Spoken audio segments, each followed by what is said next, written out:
ஓம் சாந்தி. Small habits big success என்ற தலைப்பில் 7 நாட்களுக்காக பட்டி நடந்துட்டுருக்கு. பட்டியில் இன்னைக்கு 4வது நாள். இன்னைக்கு நம்மளுடைய தலைப்பு என்ன அப்படின்னா, நன்றி நிறைந்த இதயங்கள் எவ்வாறு உறவுகளில் நிலையான பிணைப்புகளை உருவாக்குகின்றன, அதை பற்றி நாம் இன்னைக்கு பார்க்க போகிறோம். கிராட்டிடியூட், அதாவது நன்றி அப்படின்றது ஒவ்வொரு நேரத்துலையும் நாம் எடுக்கக்கூடிய ஒரு தேர்வு. அதாவது நம்ம வாழ்க்கையில் ஏற்கனவே இருக்கக்கூடிய ஆசீர்வாதங்களை நாம் உணர்ந்து அதை ஏற்றுக்கிட்டு அதற்கு மதிப்பு கொடுத்து நமக்கு இருக்கிறதே போதுமானது அப்படின்னு உணர வைக்கிறது தான் நன்றி தான். அப்படின்னா நன்றி எப்படி உறவுகளில் நிலையாக வச்சிருக்க ஹெல்ப் பண்ணுது? நாம் அன்கண்டிஷ்னல் லவ்வோட, அதாவது நிபந்தனையற்ற அன்பு என்ற சொல்ல கேட்டிருக்கோம். இன்னைக்கு நாம் பார்க்குறது என்ன அப்படின்னா, அன்கண்டிஷ்னல் லவ் கூடவே அன்கண்டிஷ்னல் கிராட்டிடியூட், அதாவது அந்த நிபந்தனையற்ற நன்றி. நிபந்தனையற்றது அப்படின்ற வார்த்தையை சொல்கிறது மாதிரி எந்த நிபந்தனையின்றையும் செய்கிறது, எந்த எதிர்பார்ப்பும் இல்லாமல் எந்த நிபந்தனையும் இல்லாமல் நாம் எதையாவது செஞ்சோம் அப்படின்னா அது நிபந்தனையற்றதாக, அதாவது அன்கண்டிஷ்னலாக ஆகிடும். நிபந்தனையற்ற நன்றி அப்படின்றது தொடர்ச்சியான ஏற்றுக்கிறது, கூடவே எதிர்பார்ப்புகள் இல்லாமல் ஏற்றுக்கணும். எல்லாத்தையும் அக்செப்ட் பண்ணணும், ஆனால் எக்ஸ்பெக்டேஷன்ஸ் இருக்கக்கூடாது. என்கிட்ட ஒன்று வர்றதுக்கு முன்னாடி அது என்னிடமிருந்தே வெளியே சென்றிருக்க வேண்டும் அப்படின்ற ஞானத்தில் நிலச்சிருக்கிறது. இந்த விஷயத்தை நாம் நல்லா புரிஞ்சுக்கிறது நம்மளுடைய அட்டாச்மெண்ட் கூடவே விருப்பு வெறுப்பு இதில் இருந்துலாம் நம்மளை விடுபட வைக்கும். அது நம்மளுடைய ஈகோவை அமைதிப்படுத்தும், நம்மளுடைய உணர்ச்சி வசப்படுறதுலேருந்து விடுபட்டு இருக்கிறதுக்காக உதவி செய்து. இது எல்லாமே நிலையான உறவுக்கு தேவையான விஷயங்களாக இருக்குது. நன்றி, நம்மளுடைய நன்றி அப்படின்ட்டு சொல்கிறது என்ன அப்படின்னா, நமக்கு இருக்கிறது போதுமானது அப்படின்னு மாற்றுறது. இது பற்றாக்குறைய செழிப்பாக மாற்றுது, கூடவே புகார் உணர்வில் இருக்கிறத விட்டுட்டு அதற்கும் மேலே நம்ம போக ஒரு வழியாக இருக்குது.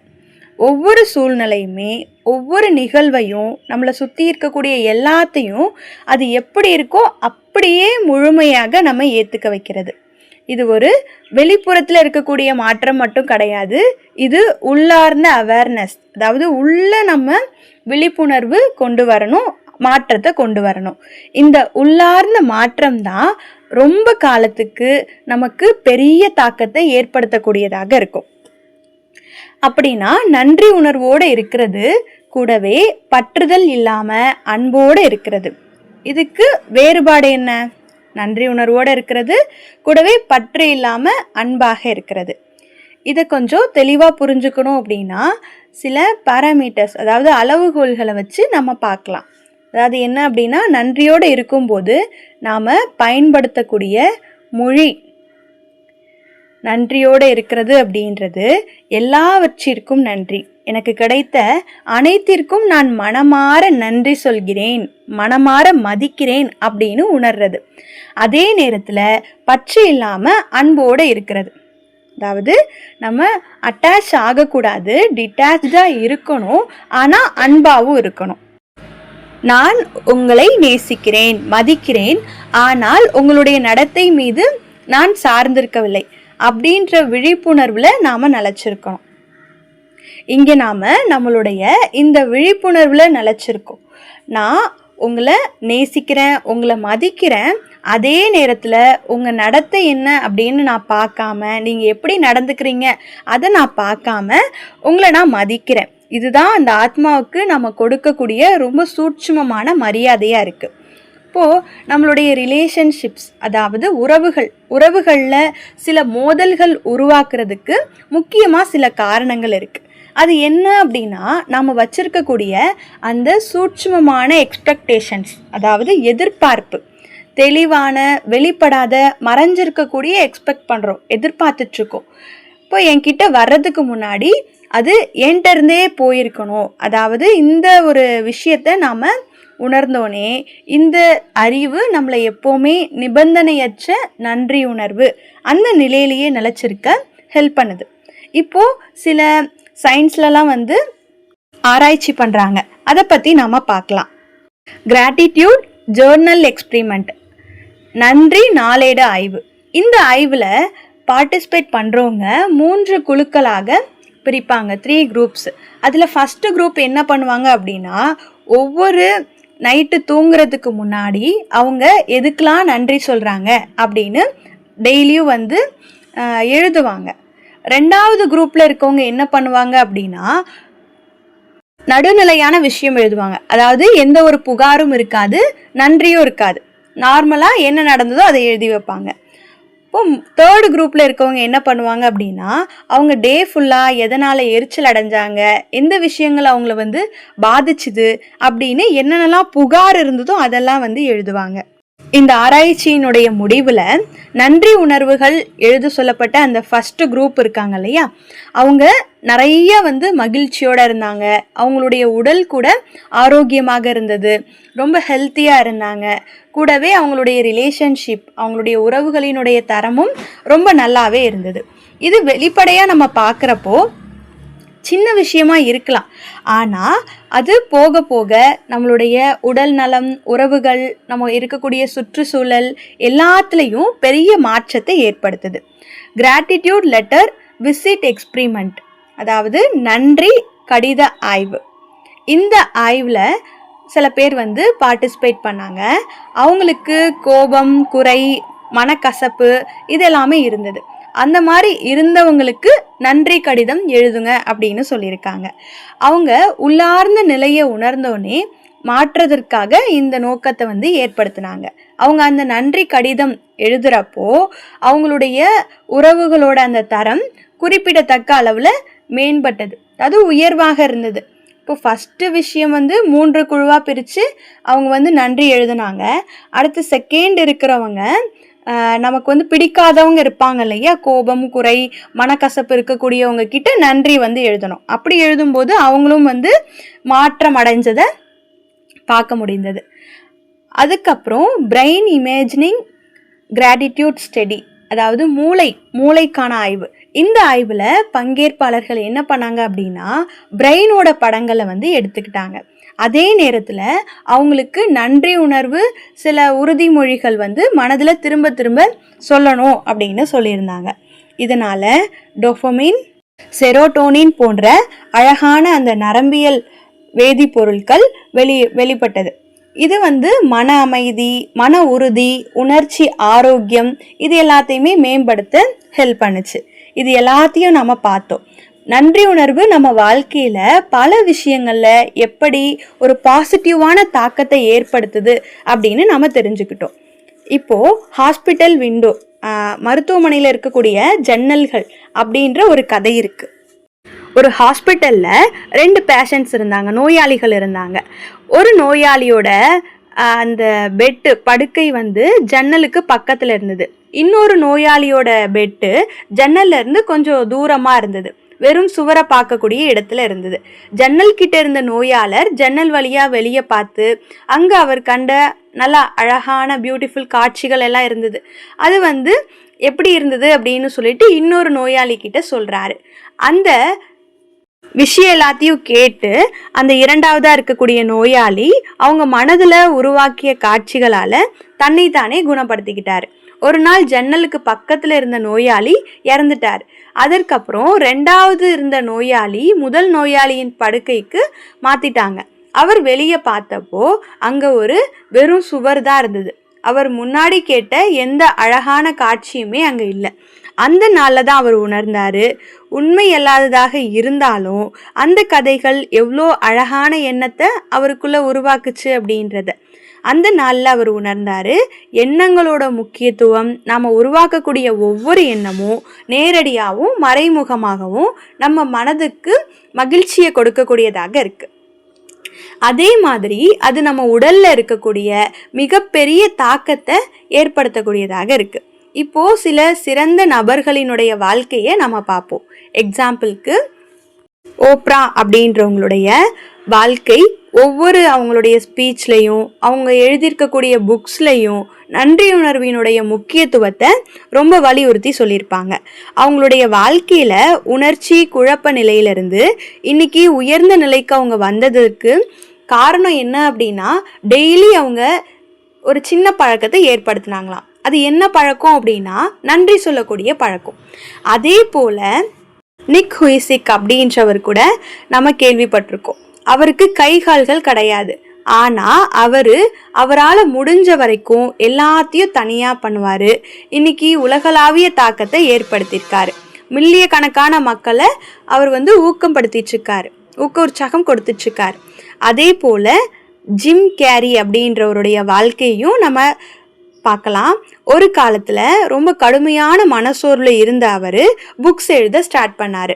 நன்றி நாளேடு பழக்கம் அப்படின்றதுனால அந்த தாழ்ந்த நிலையிலிருந்து அவர் உயர்ந்து வாழ்க்கையில் எல்லாமே அடைஞ்சார். இப்போது இந்த படம் என்ன சொல்லுது அப்படின்னா, இந்த பிக்சரில் ஒரு பெண் நன்றி உணர்வை வெளிப்படுத்துகிறாங்க. பிரபஞ்சத்துக்காக ஆழ்ந்த அன்பும் ஆழ்ந்த நன்றி நிறைந்த நிலையில் அவங்க இருக்காங்க. இந்த மனநிலை தான் வெளியில் பார்க்குறப்போ நிலையான பிணைப்புகளாக மாறுது. இங்கே நாம் உறவுகளில் உறுதியான பிணைப்பை ஏற்படுத்த முடியும். அதை நாம் இணைக்கணும். இந்த வகையில் உள்ளார்ந்த நிலைத்தன்மை எப்படி வெளிப்புற நிலைத்தன்மையாக பிரதிபலிக்குது அப்படின்னு நாம் புரிஞ்சுக்கணும். வெளியில் பார்க்கக்கூடிய நிலைத்தன்மை முதல்ல உள்ளேயே உருவாகுது. நம்மளுடைய உடல் நலம், உறவுகள், சுற்றுப்புற சூழல், இது எல்லாத்துலேயும் காணப்படக்கூடிய நிலைத்தன்மை அப்படின்றது ஒவ்வொரு தனிநபரினுடைய மனநிலையின் ஒருங்கிணைந்த பிரதிபலிப்பாக இருக்குது.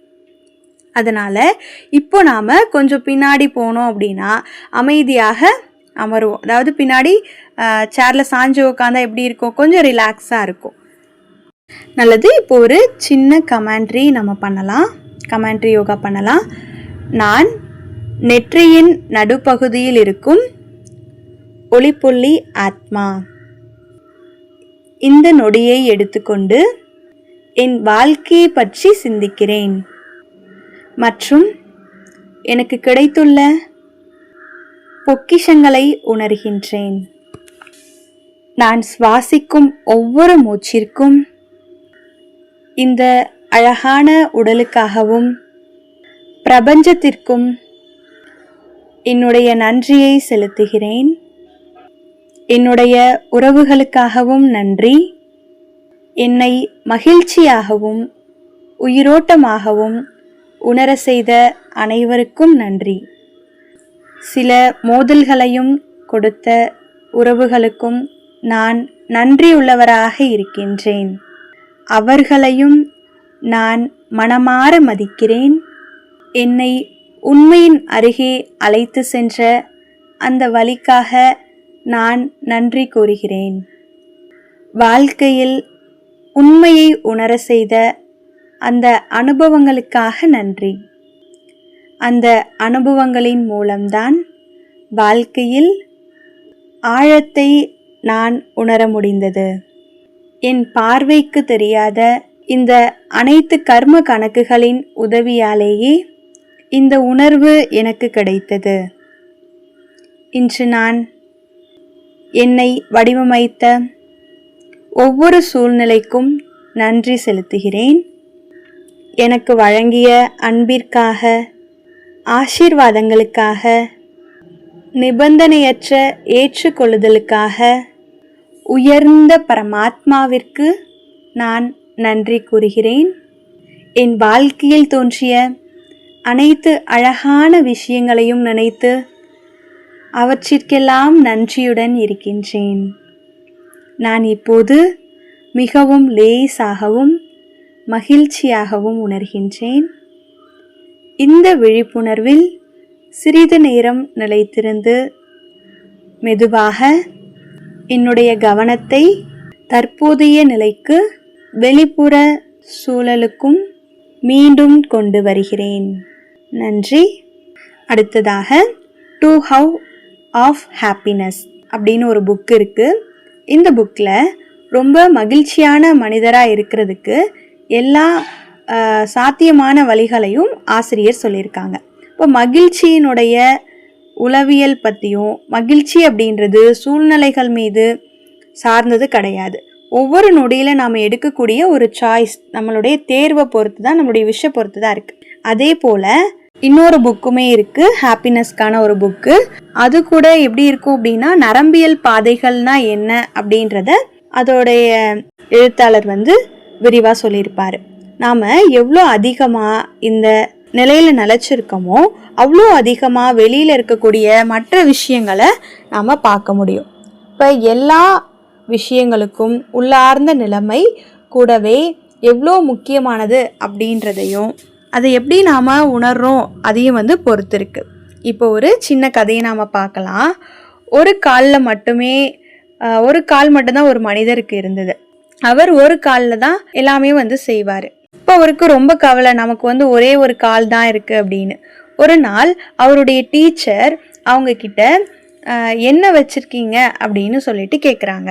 அப்போது மற்றவர்கள் என்ன வச்சுருக்காங்க அப்படின்றதையும் புரிய வைக்கிறாங்க. அவங்க சுற்றி இருக்கக்கூடியதை கவனிச்சப்போ கால்களே இல்லாத மனிதர்களும் இருக்கிறதாக அப்போ அவன் உணர்றான். அந்த நேரத்தில் அவங்க கிட்ட இருக்கிறதோட மதிப்பு எவ்வளோ அப்படின்றத உணர்றாங்க. இப்போ நம்ம கிட்ட இருக்கிறத மதிக்கிறதுனால தான் வாழ்க்கையில் அவங்க விரும்பக்கூடிய எல்லா விஷயத்தையும் உருவாக்க முடியும் அப்படின்னு புரிஞ்சுக்கிறாங்க. இன்னைக்கு ஹோம்ஒர்க் என்ன அப்படின்னா, தூங்குறதுக்கு முன்னாடி கொஞ்ச நேரம் நீங்கள் நன்றியோடு நினைக்கக்கூடிய எல்லா விஷயங்களையும் மனதில் நினைவுபடுத்துங்க. எழுத வேண்டிய அவசியம் இல்லை. அவற்றின் முக்கியத்துவத்தை உங்கள் வாழ்க்கையில் மனதில் சிந்தனையில் கொண்டு வந்தாலே போதும். இது உங்களுடைய இன்னைக்கு தூங்குறதுக்கு முன்னாடி நீங்கள் செய்யக்கூடிய ஹோம்ஒர்க். நல்லது. நன்றி. ஓம் சாந்தி.